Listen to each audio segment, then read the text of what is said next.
Welcome back.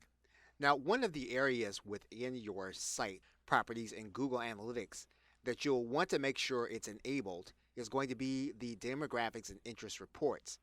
Now, if you enable this, that means that Google will start to collect this information and show it to you during your summary reports. However, you must enable it because, again, it is not enabled by default. So you'll come to your property settings for your particular site. When you scroll down through those settings, you're just going to tick this to on. And once you do that, you want to make sure then that you click Save. That means then that when you start to collect information, you go back to the home screen and you are looking at your audience menu. In particular, you are looking at the overview. You're going to have certain information that you will be taking, and then if you were to go into the interest area and you were to click the overview, what you would see is that you're going to need to enable the advertising features to support this. And so we're going to click this button. Then Google Analytics will tell us that demographics and interest reports will be collecting and that we'll start to get this information within 24 hours.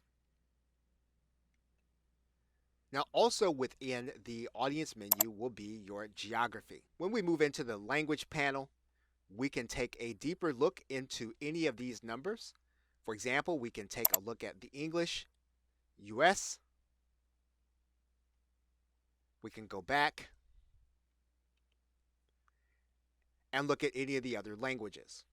And we can also take a look at the location page.